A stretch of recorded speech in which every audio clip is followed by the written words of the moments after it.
Hello everyone, welcome back to our channel Billion Education where we aim to reach and teach billion population. So guys, my name is Ajay. मैं आपको आज psychology continue कर रहा हूँ और psychology में मेरा फेवरेट टॉपिक इमोशन। जैसे कि हर एक चीज को हम लोग लाइफ में टच ही कर चुके हैं, तो इमोशन का पार्ट बाकी रह गया। सो गाइज, आप लोग अगर चैनल पे पहली बार आ रहे हैं और या तो अपने दोस्तों को इसे शेयर नहीं किया तो प्लीज शेयर कर दीजिए, क्योंकि हम आपका सिलेबस नियरली 50% तो खत्म कर ही चुके हैं। नेक्स्ट जो 50% है वो ज्यादा डायग्रामेटिक है रादर देन थियोरेटिकल, तो जो इंपॉर्टेंट थियोरेटिकल पार्ट से वो खत्म कर लिए हमने। तो अपने दोस्तों में से शेयर कर दीजिए और आपके एग्जाम से रिलेटेड जो थोड़ी इंफॉर्मेशन रहेगी वो मैं आपको बता दूंगा कि कैसे कैसे आपकी एग्जाम्स के पैटर्न है। अभी आया नहीं है लेकिन मैं बताऊंगा जरूर, तो मेक श्योर कि आप सब्सक्राइब रहें, नोटिफिकेशन बेल ऑन रखें। ठीक है, तो स्टार्ट करते हैं इमोशन के डेफिनेशन से। तो ये स्टार्ट तो हमने लास्ट लेक्चर में ही कर दिया था। हमने देखा था कोई कोई बोल रहे थे कि हमारे जैसे कि हमारे लैंज की थियरी थी। यहां पे देखिए लैंज, जिन्होंने लास्ट वीडियो में देखा, वो बोलते हैं कि पहले मेरी बॉडी में चेंजेस आते हैं, उसके बाद मैं इमोशन फील करता हूं। जैसे कि मैं पहले रोता हूं, फिर मैं सैड फील करता हूं। तो उसके बाद बाढ़ जी आए, उन्होंने बोला ऐसे कैसे पका रहे हो तुम भी, क्योंकि खुशी के आंसू भी तो होते हैं। तो उन्होंने क्या बोला, नहीं ऐसा नहीं होता है, दोनों साथ में होते हैं। जब मेरी बॉडी में चेंजेस कुछ दिखता है तो इमोशन भी साथ में रहता है, और इमोशन रहता है तो बॉडी में चेंजेस भी रहते हैं। ये कहना था किसका, हमारे बार्ड की थियरी। सॉरी, आज हम देखेंगे, थोड़ा और आगे बढ़ेंगे, हम पढ़ेंगे सिंगर्स की थियरी, ना कि सिंगर्स लाइक अरिजीत सावंत। अरे अरिजीत सावंत नहीं, अरिजीत सिंह हो गया, मैंने अभिजीत सावंत अरिजीत सावंत को मिला दिया। तो Schachter's and Singer's two factor theory. मतलब क्या, सब लोग बोल रहे थे एक ही फैक्टर है, फिजियोलॉजिकल को ही ले रहे थे, ये यहां पे दूसरा फैक्टर भी ऐड करेंगे। जी हाँ, वो फैक्टर आप लोग जानते हैं, उसके बारे में थोड़ा लास्ट लेक्चर में बता दिया था, ब्रेन। वो लोग ने टच किया था, ये लोग उसे आगे लेके जाते हैं। देखते हैं, many researchers including Schachter's and Singer's accept that our thoughts which include our perception, memory and interpretations will also contribute in the experience of emotions। सब लोग बोल रहे थे कि सिर्फ फिजिकल बॉडी नहीं, ये बोले थॉट, मतलब ब्रेन के बारे में। ये तो ब्रेन बोले थे, ये और डीप गए, बोले ब्रेन तो बहुत कुछ करता है, थोड़ा डीप जाइए और इसमें थॉट बोलिए, थॉट। ठीक है, तो आप पहले थॉट के बारे में जानिए। एक से ट्रायंगल से आप रिप्रेजेंट कर सकते हैं थॉट। आईएमपी वर्ड याद रखिए, आईएमपी। आई से इंटरप्रिटेशन,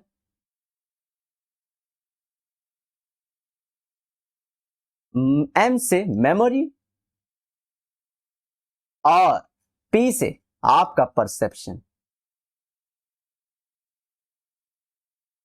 परसेप्शन क्या होता है, जैसे कि थॉट ले लीजिए, हेल्पिंग, हेल्प एक मिनट था, मुझे लगता है कि सबकी मदद करनी चाहिए। Example helping. सो हेल्पिंग का इंटरप्रिटेशन कैसा है मेरा, मैं चाहता हूं पॉजिटिवली करना। जैसे कि कुछ आप कर सकते हो एजुकेशन वाइज, पैसे वाइज, हेल्थ वाइज, जैसे तन मन धन के साथ। किसी का भी वो कोई भी तन मन धन के साथ भी दूसरा भी करना चाहता है, लेकिन वो मर्डर में हेल्प करना चाहते हैं। सॉरी, आप लोग बोलो कि ये मर्डर ही क्यों बोलते हैं, जैसे मैं एक्सट्रीम पकड़ता हूं हमेशा, तो उनका इंटरप्रिटेशन हेल्पिंग का अलग है, मेरा अलग है। मेमोरी, मेरी मेमोरी में मैंने जो पढ़ा है, मैंने जो देखा है, मैं सोचता हूं इंडिया को आगे बढ़ने के लिए हेल्प की जरूरत है, और वो भी पॉजिटिव। उस दूसरे आदमी ने जो देखा है उसमें उनकी मेमोरी में घर वालों के साथ कुछ खराब हुआ रहेगा, किसी दोस्त फ्रेंड के साथ खराब हुआ था, तो उनके हिसाब से दुनिया जालिम है। जी हाँ, तो वो बोलते हैं हेल्प करिए मर्डर करने में, अगर कोई अपने लोग कर रहे हैं तो। और परसेप्शन, मुझे क्या लगता है, मुझे जैसे मैंने बोला कि इंडिया को आगे ले जाना, मेरा परसेप्शन ऐसा था कि इस तरीके से इंडिया आगे बढ़ेगी। उनका परसेप्शन था कि दुनिया सोसाइटी ऐसे चल जाए कि खराब लोग हैं जो उनके हिसाब से खराब है, कट करते जाओ। थॉट के फर्क हो गए कि नहीं, एक ही चीज को लेके मैंने बोल दिया हेल्पिंग को। होपफुली आप समझ पाओगे चीजों को। तो इनका कहना है कि आप जब इमोशन फील करते हो तो उसमें थॉट भी काम करता है। आपकी बॉडी ठीक है कि इसमें फर्स्ट फैक्टर तो बॉडी ही है, दूसरा फैक्टर जो है वो है थॉट, कि आपकी सोच कैसी है। अगर हिटलर टाइप है, जैसे मैं एग्जांपल दे दूं अभी से ही आप लोग को, सो हिटलर को दूसरों के इमोशन से कुछ लेना देना नहीं था, क्योंकि उसका ब्रेन बहुत स्ट्रांग था, इसलिए उसकी बॉडी में चेंजेस भी नहीं ज्यादा आते थे, आते भी रहेंगे तो दिखाता नहीं था, क्योंकि उसने थिंकिंग बहुत स्ट्रांग रखी थी, तो कंट्रोल था उसका ऑल अराउंड। अगर आप लोग पढ़ पाए तो हिटलर के बारे में पढ़िए।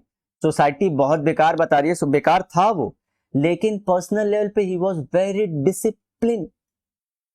उससे जैसा डिसिप्लिन आने वाली सेंचुरीज उसके हो गए, नियरली 70-80 साल हो गया, वैसा डिसिप्लिन फॉलो नहीं हुआ है।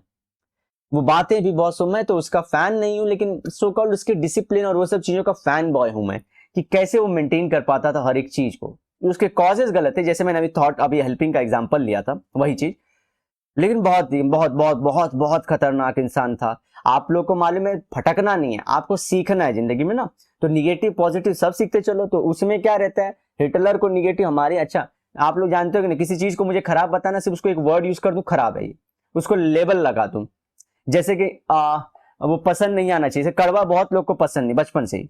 लेकिन आप देखोगे यूएस जैसी सोसाइटी में कॉफी बहुत पीते हैं, क्योंकि उनके यहाँ बचपन से ही कड़वा खिलाया जाता है, पिलाया जाता है, मतलब तो देखें कॉफी वाले बचपन से, तो उनको इतनी दिक्कत होती नहीं है। हमारी सोसाइटी में हम कड़वा चीज जल्दी कंज्यूम नहीं करते, हम बचपन से ही शुगर फेस्टिवल्स का हमारा शहर है, कंट्री है, तो हम खुशी के माहौल में रहते हैं, जल्दी कड़वा चीज हम खाते नहीं। हमको हेल्थ की दिक्कत पहले नहीं थी, अब आ रही है, तो इसलिए हम अच्छा अच्छा खाना ही खाते थे। तो देखिए मेरे टेस्ट भी उसी हिसाब से काम कर रहे थे। तो सोसाइटी क्या होती है, लेबल लगा देती है, अब कड़वा चीजों को खराब बताना शुरू कर दिए, जैसे कि नीम के पत्ते हो गए, और इसी तरह से केरला बोल रहा हूं मैं, करेले की भाजी हो गई। तो आपको ऐसे नहीं चलना, लेकिन उसके आपको मालूम ना फायदे बहुत होते हैं। कॉफी के आपको खुश रखने के लिए, अटेंटिव रखने के लिए फायदे होते हैं, उसी तरह से करेले के अपने फायदे होते हैं, नीम के अपने फायदे होते हैं। सिमिलरली हिटलर जैसे पर्सनालिटी का लाइफ में आपके बहुत बड़ा इंपैक्ट हो सकता है। होपफुली अगर आपको ये पार्ट सुन रहे हो, क्योंकि हमको वॉच टाइम मालूम पड़ता है कितने देर तक देख रहे हैं, तो अगर आप लोग ये पार्ट तक देखे हो, प्लीज एक थम्स अप ही कर देना। आपके बारे में हमें कुछ इन्फॉर्मेशन नहीं मालूम पड़ती, तो मुझे ऐसे फैक्ट्स खोज के लाने में, जो मैं जानता हूं ऑलरेडी, वो बताने में मुझे बहुत खुशी होती है। तो ध्यान रखिए उस बात का कि मेक श्योर आप लाइक करें, और दूसरा एक थम्स अप या अपने कमेंट के थ्रू मुझे बता दें। तो आगे बढ़ते हैं। Our physiological arousal will interact with our thinking process, and after that we will experience emotion. मतलब क्या, आपकी थिंकिंग और ये क्रॉस होती है आपके बॉडी से, और फिर उससे निकल के आता है इमोशन। कर ले कोई जुगाड़, कर ले कोई जुगाड़, देखिए जुगाड़ हो गया, अब आप समझ चुके हैं। Neuropsychologists also acknowledge the role of specialized brain areas like amygdala in the experience of emotions. amygdala किसका पार्ट है? amygdala पार्ट है आपके सेरिब्रम का। अब सेरिब्रम में भी जाएं तो इसे 4 पार्ट होते हैं हमारे, frontal, occipital, temporal and parietal. तो ये टेम्पोरल लोब का पार्ट है। सेरिब्रम आप लोग जो हमारे साइकोलॉजी में से मैंने 2 ब्रेन के पार्ट बताया ना, वही सेरिब्रम है। तो ये किससे रिलेटेड है? ये इमोशन से रिलेटेड सेंटर है, फियर से, स्पेसिफिकली डराने से रिलेटेड है। कैसे आप लोग डर पे कंट्रोल करते हो या कैसे उससे जूझते हो, सब पॉजिटिव निगेटिव चीजें उसी से जुड़ी हैं। डर कभी कभी सही भी चीज है। अब मालूम है कि सामने आग है तो उसमें उंगली डाल लोगे और ऐसा पूरा जला लोगे, तो डर होना चाहिए कहीं कहीं, लेकिन कहीं कहीं डर ठीक नहीं है। तो वो सब चीजें जो कैलकुलेट करता है वो है एमिग्डाला। उसे दबाने सपराने का आजकल बहुत अच्छे यूट्यूबर्स हैं जो इसको प्रमोट कर रहे थे, ठीक है। तो वो अच्छी चीज कर रहे हैं, बता रहे हैं आप लोग को। According to them, depending on the complexity of various emotions we prefer to process them differently in our brain. बोलते हैं इमोशन इतने कॉम्प्लेक्स होते हैं कि हमारा ब्रेन बोलता है यार पूरा भाजी पाला कर डाला दिमाग का पूरा। तो वो बोलता है इससे अच्छा पहले समझिए कोई रो रहा है, तो वो खुशी में रो रहा है या गम में रो रहा है, और गम में भी रो रहा है तो क्या चॉकलेट के लिए रो रहा है, या मार्क्स कम आए उसके लिए रो रहा है, 100 में से 99 आए इसलिए रो रहा है, या तो फेल हो गया इसलिए रो रहा है, या तो किसी ने भर दिया है इसलिए रो रहा है। कितने कॉम्प्लेक्स हैं चीजों को समझना, तो उसके इमोशन को समझना बहुत होता है। कोई कोई दिखावे का रोते हैं तो उसको कैसे पकड़े, कोई कोई आपको यूज करने के लिए रो रहे हैं वो भी कैसे पकड़े, इतना कॉम्प्लेक्स है। ब्रेन बोल रहा कि भाई मैं बचाएगा, मैं आगे आएगा और बचाएगा, सोचेगा, मैं चीजें बताऊंगा, सोचूंगा, कॉम्प्लेक्स उनके बीच में अंडरस्टैंडिंग, और उसके बाद तेरा इमोशन बताऊंगा कि तुमको कैसे रिएक्ट करना है। अच्छी चीज है कि नहीं है? जी हाँ, अच्छी चीज है ये। तो देखिए, ये कल हमने कर लिया था ये सब, ये वाला पार्ट, ये वाला सब पैरेलली। आज देखिए जो मैंने बोला, जो बॉडी का अराउजल है, pounding of heart will cross with the cognitive level, I am afraid. जैसे कि ये देखा था आपने कि ये कार आपकी तरफ आ रही थी तो आप क्या फील करोगे। और देखिए, सो हार्ट पाउंड हुआ, उसी तरह से मेरा ब्रेन सोचा कि ये गाड़ी वाला येड़ा निकला तो मुझे ठोक देगा, तो उस हिसाब से उसने क्या बोला, फियर का इमोशन दिखा दिया। ठीक है, ये चीजें हैं। तो ज्यादा करेक्ट थियरी इनकी ही है। तो आपको एग्जाम में टू फैक्टर थियरी करके आ सकता है। टू फैक्टर्स, पाउंड, एक बॉडी अराउजल और दूसरा है आपकी थिंकिंग। चलते हैं आगे। वो ज्यादा आगे आ गया। All this phenomenon can be explained with the help of facial feedback hypothesis. According to this hypothesis, our facial expressions provide feedback to our brain concerning our emotions. जी, ये आप लोग जान चुके हैं कि सिर्फ चेहरे से नहीं मालूम पड़ता, ये सिर्फ एक थियरी है, मेजॉरिटी पार्टी, क्योंकि हमारे सेंसेस बहुत सारे हैं। हमारे सेंसेस हैं, जैसे एक विजिबल सेंस है, तो इमोशन को पहचानने का एक विजिबल सेंस है, ज्यादा डोमिनेटिंग सेंस है वो, आप तुरंत पहचान सकते हो। कोई नाराज है तो आपसे वो ऐसे करके चलेगा, गुस्से में रहेंगे, पहचान में आ जाता है, सीधा का सीधा पहचान में आता है। बहुत कंट्रोल नहीं हो पाता, आप गुस्से में हो फिर भी नॉर्मल रिएक्ट करो तो आप जहर इंसान हो एकदम। जी हाँ, यू आर जहर। जहर मतलब बादशाह इंसान हो आप। You can hide your emotion man. कतई जहर बोलते हैं ना, ये नॉर्थ का लैंग्वेज हम भी सीख रहे हैं थोड़ा थोड़ा। तो कतई जहर है ये इंसान, कि ये भाई गुस्से में या सैड है या हैप्पी है, पता ही नहीं चलने दिया लड़की ने लड़के ने। अब ये नहीं होता है कि आप लोग को मैं बोल रहा हूँ कि चालसाज कैसे बने, दाम अच्छा मदाम दंड पे नहीं होता ऐसा। सक्सेसफुल और ये सब चीजें अलग अलग, मैं सिर्फ बता रहा हूँ कि कैसे। अब पता है, जैसे कि गुस्से में पूरा लेकिन अंदर से लावा है, लेकिन इंसान के चेहरे पे एक शिकन, बोलते हैं ना ये डायलॉग, जो हम शिकन जैसे हाई फाई वर्ड यूज करते हैं ना तो समझ में आता है, नॉर्मल वर्ड यूज कर तो नहीं समझ में आता। तो माथे पे शिकन की एक, बोलते हैं ना, बूंद भी नजर नहीं आ रही थी, मतलब बहुत खतरनाक इंसान थे। तो वैसे ही रहिए। तो फेशियल एक बार पहले, सबसे पहले पता करना, घर में कुछ झगड़ा हुआ है, डैडी फटक से पकड़ लेते हैं, हम लोग बोलते हैं ऐसे कैसे जान जाते हैं भाई, आप ऐसे डरे हुए हो, ऐसे आंखें छुपा रहे हो। अच्छा, एक होता है कॉन्फिडेंट आंखों से देखना। मैं जनरली कॉन्फिडेंट आई वॉचर नहीं हूँ, और ये सब चीजें ऐसा नहीं होता है। तो लेकिन रियलिटी में जब देखेंगे, apart from all your theories, मैंने वर्कआउट किया, आंखों में आंखें डाल के चलना, बात करना जरूरी भी है। अब कुछ लोग बोलेंगे हिंदू सोसाइटी के हिसाब से आप आंखों में आंखें डाल के तो आप दुस्साहस कर रहे हो। नहीं, आप आंख नीचे रखिए जब तक वो बात नहीं कर रहे हैं, लेकिन जब बात करिए तो सीधे क्लियर एक्सप्रेशन के साथ बात करिए, डगमगाइए मत। ठीक है, तो इसी तरह से याद रखिए। धीरे धीरे मैं बहुत सारी चीजें जानता हूँ, पर्सनालिटी वाला चैप्टर आप लोग देखे रहेंगे, तो वहां पे आप लोग बहुत एक्सपर्ट, मतलब आप जाने होंगे कितनी चीजें मैंने अच्छे से बताने की कोशिश की थी वहां पे। तो जरूर जाकर चैप्टर देखिए और मुझे कमेंट बताइए अगर आप ये वीडियो देखने के बाद वहां पे गए तो। So in other words, facial expressions are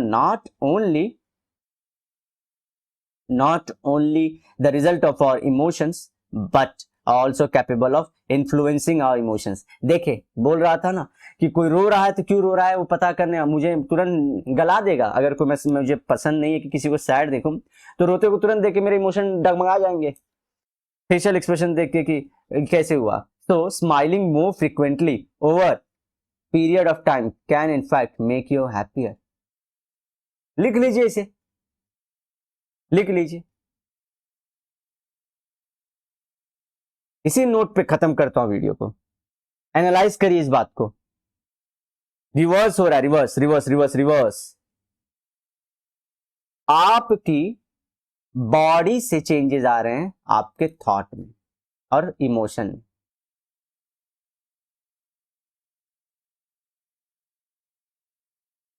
ध्यान रखिए।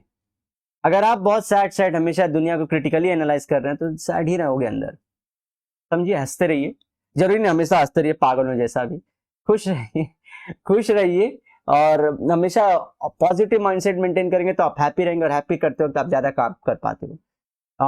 सब थियरीज पढ़ी हुई हैं, वर्क करिए, काम करिए उस चीजों पे, ठीक है। ज्यादा हम लोग आजकल बहुत ज्यादा थियरीज बहुत हैं, जैसे मेरे दोस्त ने मुझे बता दिया था मैसेज करते वक्त कि थॉट्स बहुत हैं, एक थॉट दूसरे थॉट को डिफीट करता है। और बिलियन इंसान है, बिलियन थॉट फॉलो करते हैं, बिलियन सक्सेसफुल के तरीके। आपको नहीं फॉलो करना, आपको सिर्फ देखना है कि आपके प्रकाश काम आपको क्या काम करता है, आप अचीव करते जाइए, बस डेली बेसिस पे अचीव करते जाइए, बस वही काम करना है, ठीक है। सो गाइस, मिलते हैं नेक्स्ट लेक्चर में। Till then, bye bye, have a great and nice day ahead. सायोनारा, लेकिन मिलेंगे दोबारा।